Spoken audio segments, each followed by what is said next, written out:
نشر العلم وتربية الأجيال على القيم الإسلامية ليعيشوا حياة ناجحة في الدنيا والآخرة.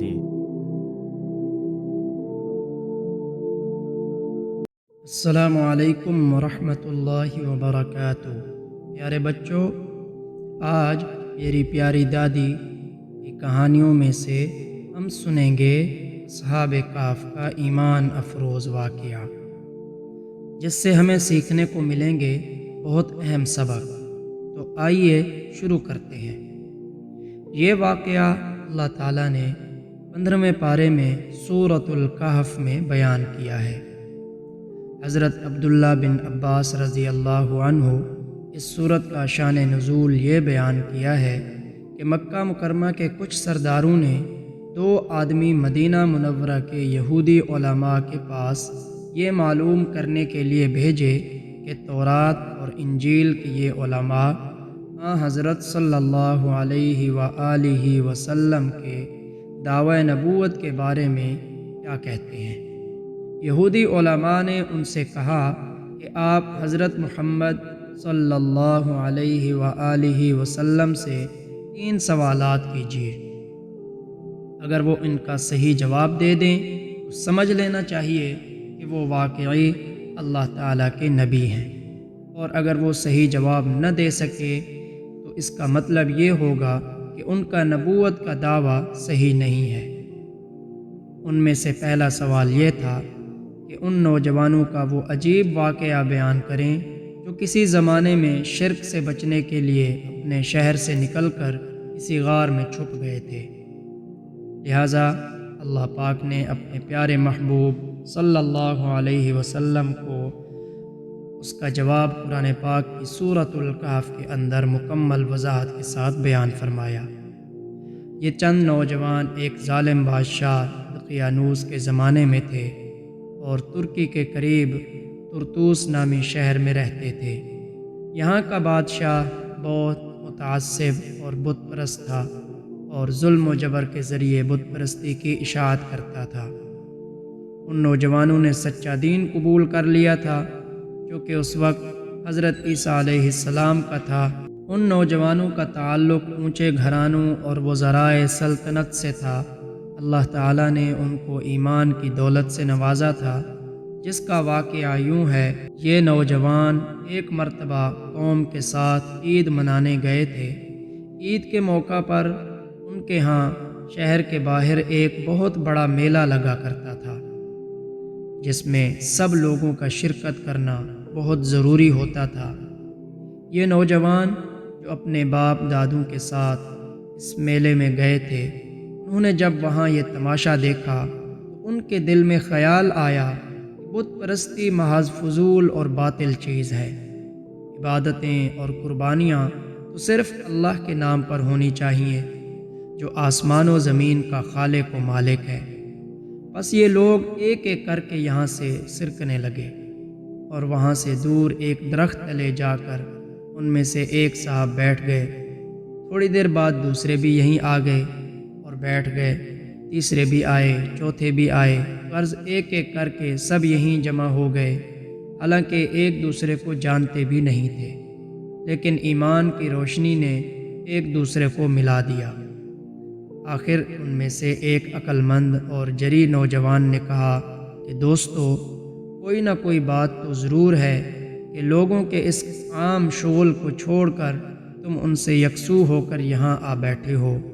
میرا تو جی چاہتا ہے کہ ہر شخص اس بات کو ظاہر کر دے جس کی وجہ سے اس نے قوم کو چھوڑا ہے۔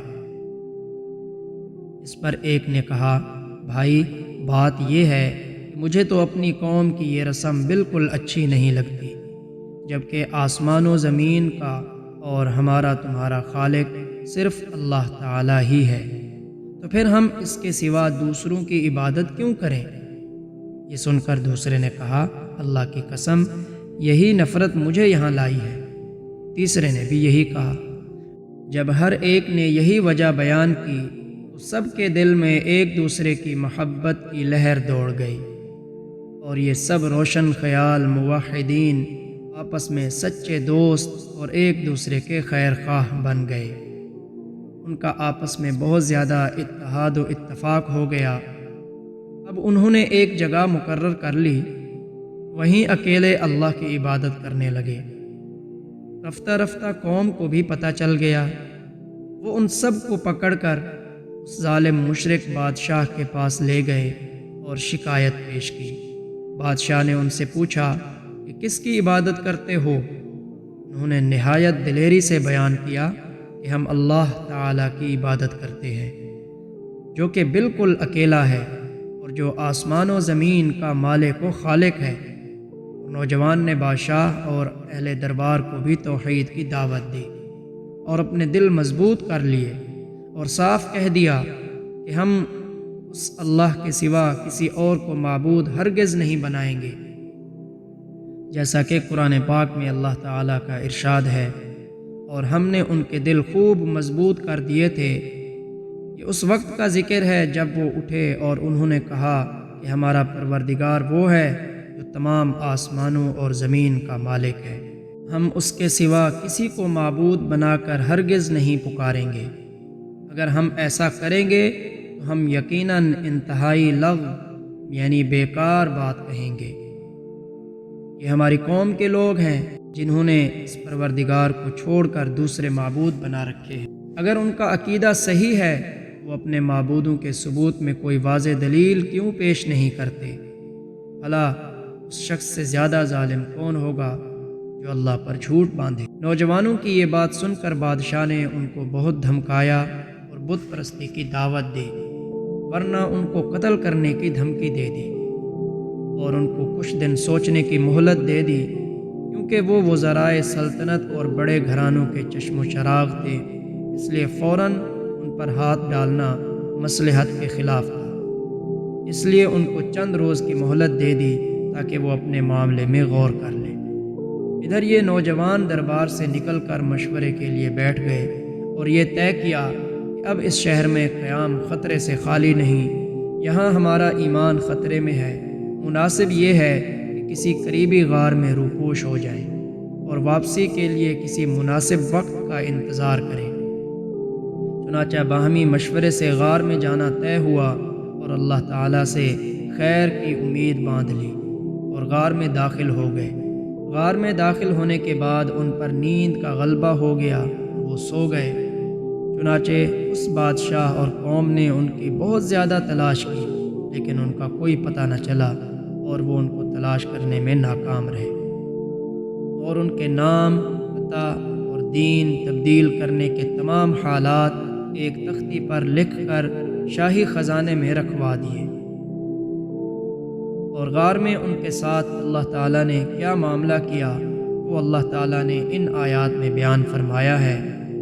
اور وہ غار ایسا تھا کہ تم سورج کو نکلتے وقت دیکھتے تو وہ ان کے غار سے دائیں طرف ہٹ کر نکل جاتا، اور جب غروب ہوتا تو ان سے بائیں طرف کترا کر چلا جاتا، اور وہ اس غار کے ایک کشادہ حصے میں سوئے ہوئے تھے۔ یہ سب کچھ اللہ کی نشانیوں میں سے ایک نشانی ہے، جسے اللہ ہدایت دے دے وہی ہدایت پاتا ہے، اور جسے وہ گمراہ کر دے اس کا تمہیں ہرگز کوئی مددگار نہیں مل سکتا جو اسے راستے پر لائے، کیونکہ وہ لوگ ایک بہت بڑی مدت تک سوتے رہے اور ان کے جسم زمین ہی سے لگے ہوئے تھے، لہٰذا زمین کے اثر سے محفوظ کرنے کے لیے اللہ تعالیٰ ان کی کروٹیں بدل دیتا تھا، جس کی وجہ یہ ہے کہ اگر زمین میں سے کوئی چیز ایک لمبے عرصے تک لگی رہے، خاص کر گوشت پوست والا جسم، تو وہ اسے کھا جاتی ہے۔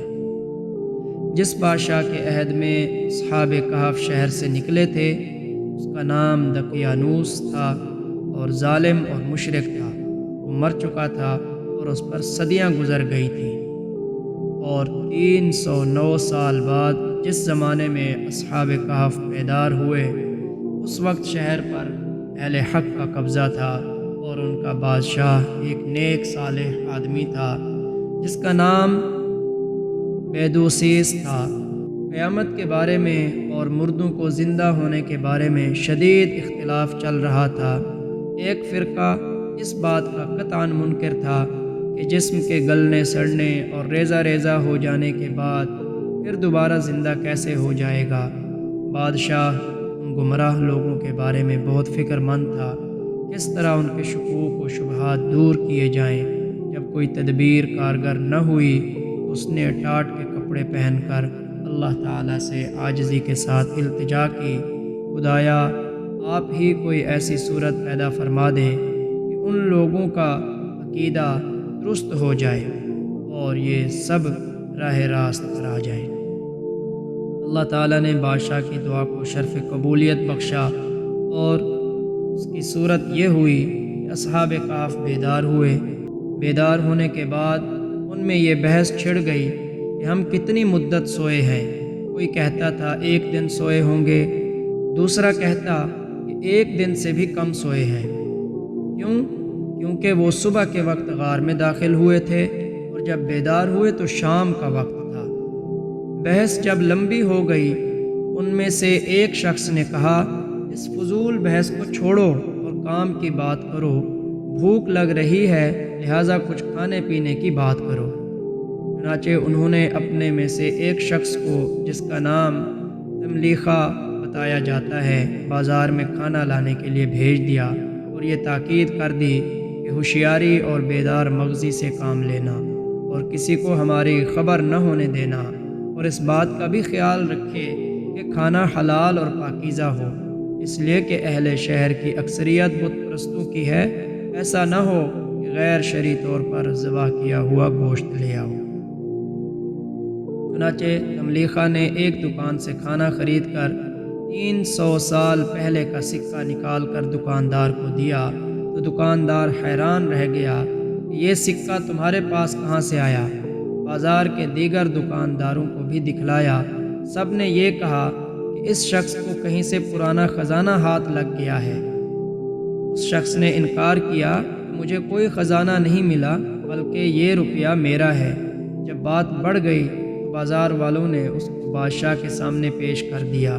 یہ بادشاہ جیسا کہ اوپر بیان ہوا نیک صالح اور اللہ والا تھا، اور اس نے سلطنت کے خزانے میں وہ تختی بھی دیکھی تھی جس میں اصحاب کہف کے نام اور ان کے فرار ہونے کا واقعہ لکھا ہوا تھا۔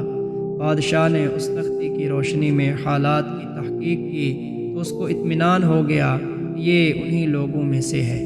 بادشاہ نے کہا، میں تو اللہ تعالیٰ سے دعا کرتا تھا کہ مجھے لوگوں سے ملا دے جو دقیانوس کے زمانے میں اپنے ایمان بچا کر بھاگ گئے تھے، اور اس بات سے بادشاہ سے بہت خوش ہوا اور اس شخص سے کہا کہ ہم کو اس غار پر لے چلو جہاں سے تم آئے ہو۔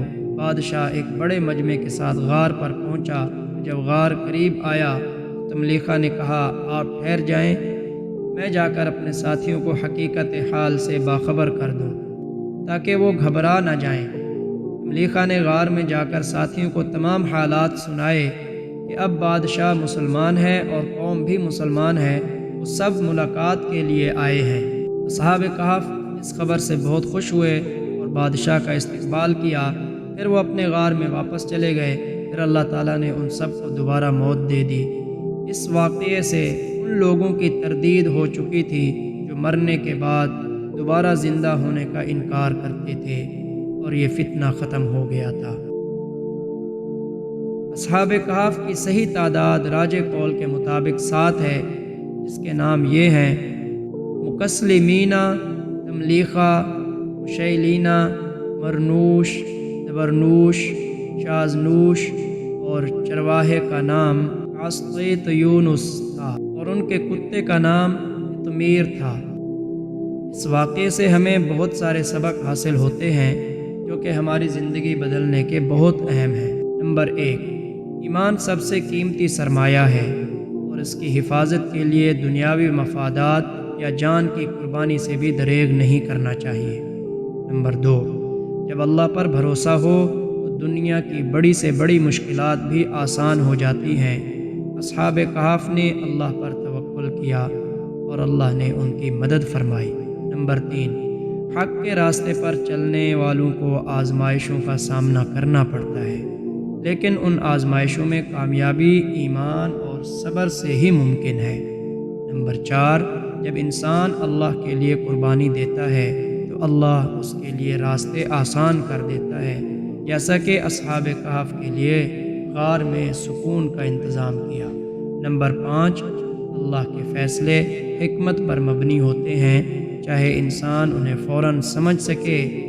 اصحاب کہف کی نیند اور بیداری اللہ کی حکمت کا حصہ تھے۔ نمبر 6، دنیاوی طاقت اور شہرت عارضی ہے، جبکہ ایمان کی روشنی دائمی ہے۔ جیسا کہ دقیانوس کی بادشاہت ختم ہو گئی مگر اصحاب کہف کا ایمان زندہ رہا۔ نمبر 7، انسانی عقل محدود ہے اور غیبی معاملات میں اللہ کی طرف رجوع کرنا چاہیے، جیسا کہ قیامت کی بحث میں اللہ نے اصحاب کہف کے ذریعے دلیل پیش کی۔ یہ تھا قرآن پاک کا ایک عظیم الشان واقعہ جو ہمیں بے شمار سبق سکھاتا ہے اور ہماری زندگی کے لیے روشنی کا مینار ہے۔ اگر آپ ایسے ہی مزید سبق آموز واقعات اور اسلامی تعلیمات سے بھرپور مواد سننا اور سیکھنا چاہتے ہیں تو ہمارے چینل میری پیاری دادی کو سبسکرائب کر لیں۔ یہاں آپ کو قرآن، حدیث اور دین اسلام کے متعلق منفرد اور قیمتی معلومات ملیں گی جو کہ مستند ہوں گی۔ ہمارے ساتھ رہیے اور اس علم کو دوسروں تک پہنچانے میں ہمارا ساتھ دیں۔ چلیے ملتے ہیں اگلی ویڈیو میں، تب تک کے لیے اللہ حافظ۔